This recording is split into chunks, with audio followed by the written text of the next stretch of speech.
Featuring in today's episode is an absolute legend among myths and lies, one that rivals even the famous "the dog ate my homework." What I'm talking about is a cornerstone of Putin's propaganda playbook, the NATO Expansion Lie, or more accurately, the broken promise about not expanding east. Who said what? Why does it keep getting repeated? And what really happened? It is the time to set the record straight. My name is Darek, and welcome to the Sands of Time.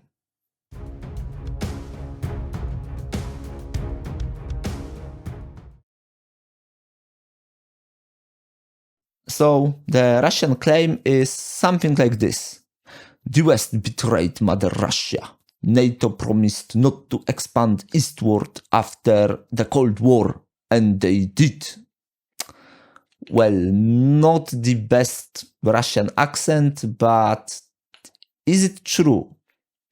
So the story goes that during German reunification in 1990s, Soviet leader Mikhail Gorbachev was assured by US Secretary of State James Baker that NATO would move not 1 inch eastward.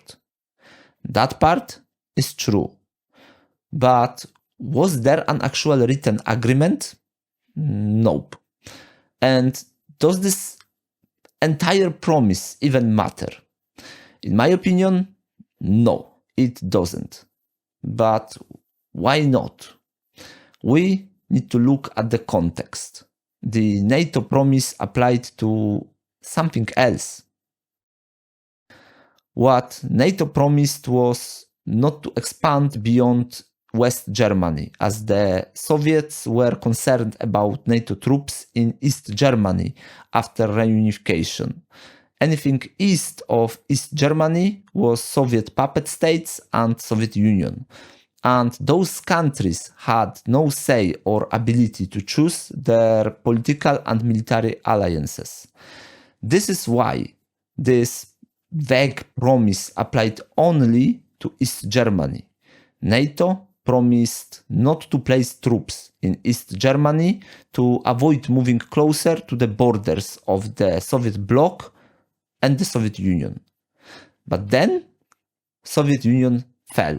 The Soviet Bloc dissolved and the whole lot of countries in Eastern Europe regained independence. And the entire geopolitical situation changed. But why did this supposed promise gain so much traction? Well, because it's politically convenient for Moscow. And also people have largely lost the skill to verify the information and instead believe Russian propaganda on TikTok. Russian leaders, from Yeltsin to Putin, found this alleged broken promise a perfect excuse for literally everything, from explaining their domestic issues to justifying questionable peacekeeping missions and straightforward invasions of their neighbors. Plus, it plays into a Russian narrative that paints the West as the aggressor, while conveniently ignoring that countries like Poland, Hungary, and the Baltic states practically sprinted to join NATO to avoid ever dealing with Russia's idea of peace again. So we were looking at this topic from NATO-Russia perspective. So now let's check out the third side of the coin. For countries in Eastern Europe, NATO was like having the bouncer's number on the speed dial at the sketchy club. NATO membership was an insurance policy against any sudden nostalgia Russia might feel for Soviet times. And real life proved that this wasn't just paranoia. Russia is the reason NATO was created in first place, to provide collective security against the Soviets. And Russia, to this day, is the one pushing countries into NATO's arms. Look at Sweden and Finland, for example. Both were long-standing neutral countries until Putin's unprovoked, unlawful, and brutal full-scale invasion of Ukraine in 2022. Okay guys, now get your tinfoil hats out. It's time for a little bit of alternative history, aka what Putin thinks of NATO expansion. So, to him, NATO expansion was a betrayal, an act of Western trickery meant to surround Russia. He doesn't believe that smaller European nations simply wanted to ensure their security. He believes they are hatching plans to take down Russia. And I doubt this is what he really thinks. He is probably just upset that NATO is in his way of rebuilding the Soviet Union, whose fall he once described as the greatest disaster of the 20th century. Still, Putin's narrative works wonders at home, building anti-Western sentiment and deflecting from domestic issues. Think of it as the classic look over there trick pulled by Putin. So, was NATO expansion a violation of some sort of agreement? No, of course not. There wasn't any agreement to begin with. Even Gorbachev himself said in interviews with multiple news agencies like Spiegel, the BBC, and Russian RIA Novosti that NATO membership for Eastern European countries simply wasn't discussed during those 1990s talks. Why? Because at that point the Warsaw Pact was still intact and no one predicted its imminent collapse.